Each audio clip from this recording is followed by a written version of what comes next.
This time in Rad Rat Video, we're talking about what to do when you get bored of skateboarding.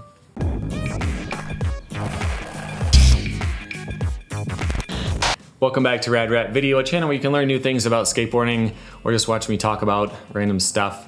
I've been playing a lot of games recently. I started a series on Tony Hawk's Underground, Zero Stats, Sick Mode. It's been beating the crap out of me. I don't know how far that series is compared to this one, but it gets pretty rough. Let's look at today's questions though. First one is from David, who asks, how come shoulder position is never emphasized in trick tips? I've noticed that all of my tricks land crooked and off to the right. Years later, I realized it's because during my setup, I practically rotate 45 degrees to the left before I pop. Yeah, shoulder position to me wasn't really the big thing so much as like where you're keeping your weight balanced. So the one thing that I always had trouble with because of my shoulders was a nose manual on a manual pad or something like that, where I would ollie and I'm looking forward. So like I'm on my board like this and I'm doing this. I'm rolling up to the spot, I'm looking at it, and I ollie and I kind of spin. Not much, but I spin just enough that like the nose manual is super squirrely and weird. And so I have to force my shoulders to stay straight and kind of look over my shoulder this way and do a nose manual. And it felt so weird to me because I'm always looking forward. And that makes certain tricks a lot easier, like frontside flips and stuff like that seem a lot more natural because I'm looking forward. I skate this way, do a frontside flip, and my shoulders basically don't even have to move that much. They move a little bit, but yeah, like I'm facing forward, so I just do that and it works. But that messes with different tricks. For me, it was more about balance and weight distribution. So I learned big spins and I did a, like from normal to fakie. I learned them like 4 years ago, I think, and I did a trick tip on this channel. And the thing that I did, so like I would usually keep my weight too far back.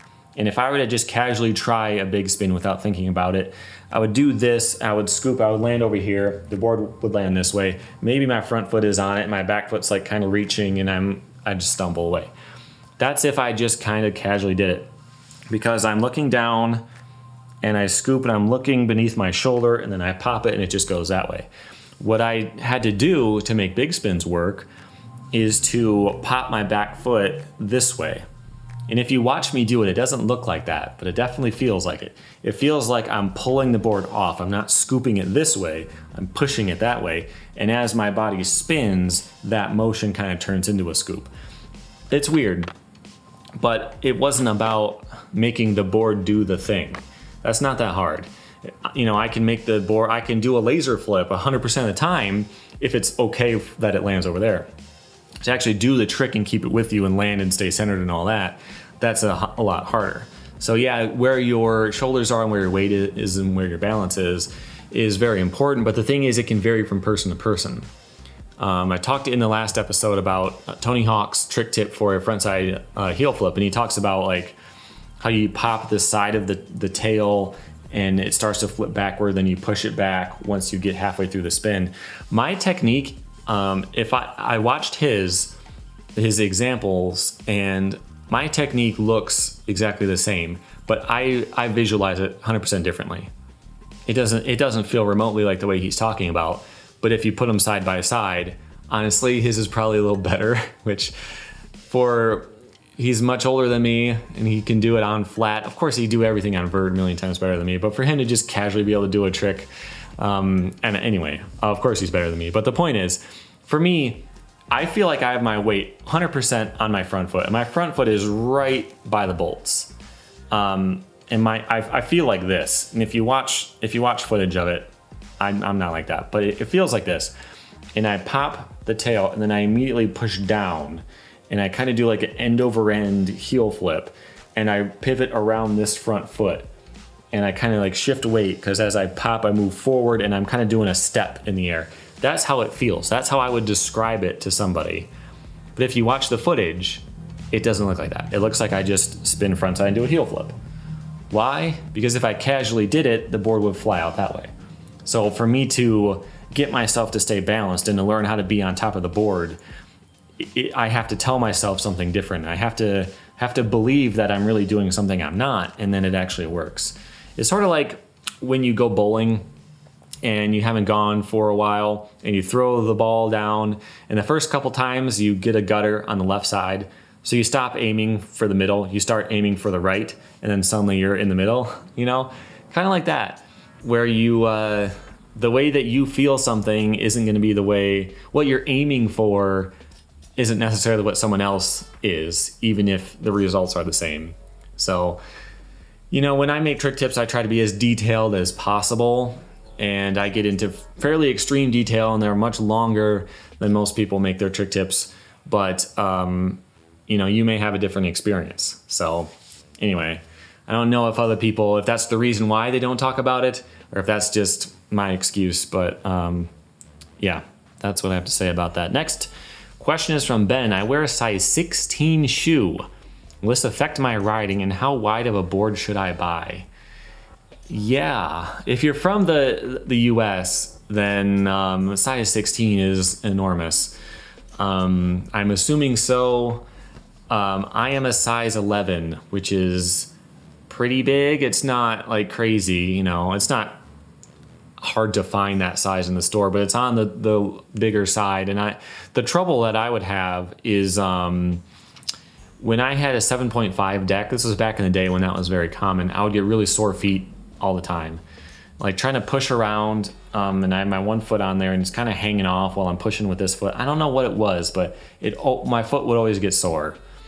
And once I switched to a 7.75, I didn't have that problem.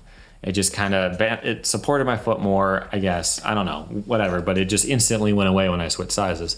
So I do think there is a specific size that will work for you.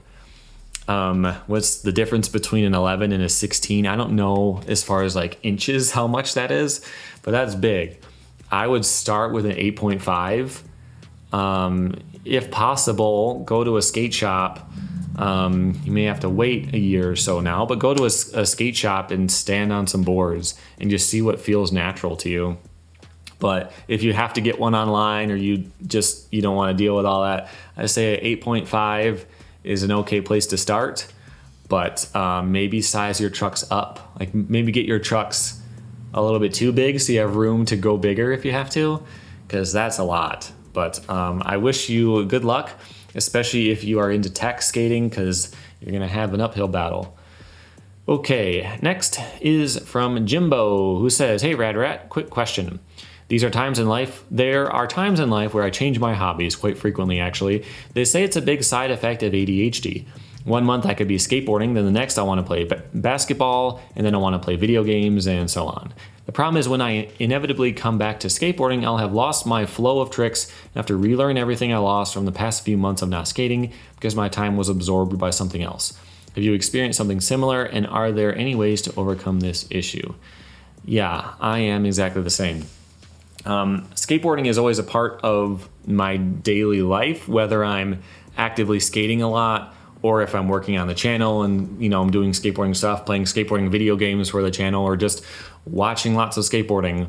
One way or the other, skateboarding is a constant, but other stuff that I'm interested in kind of come and go for a while. Then I'll get sick of them, then I'll rediscover them a year later or a few months later or whatever and get really into it again.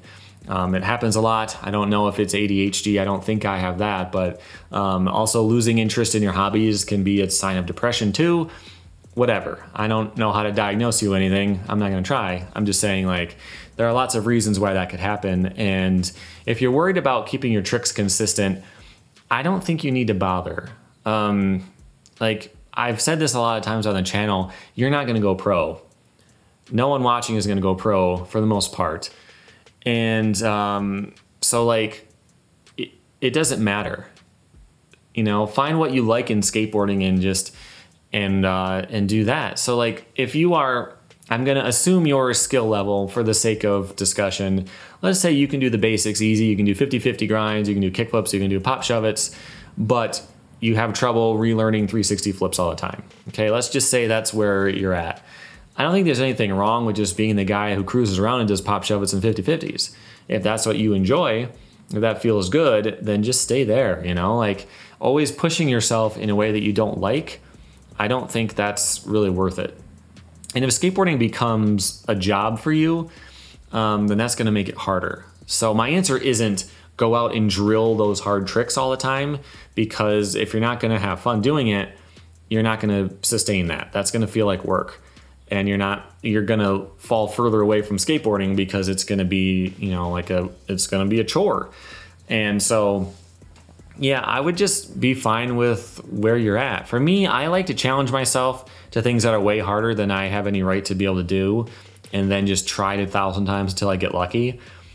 I don't know why. I would prefer to just be consistent at a handful of stuff and do that a lot. It feels better to cruise around and do stuff and land it and have confidence in knowing the board's going to be there.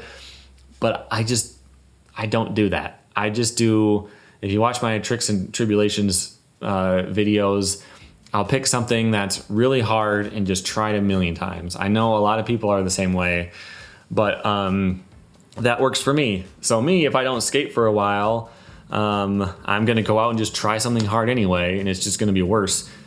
If you like to cruise, then you're in better shape. So it kind of depends what your skating is like and what you do, but don't force it.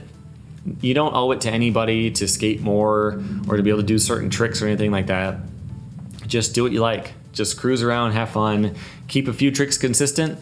Don't push yourself too hard unless you enjoy suffering. So I don't know. I don't know if that advice helps any, but don't feel bad about having to relearn stuff. Don't feel bad about dropping out of a hobby for a while and coming back to it.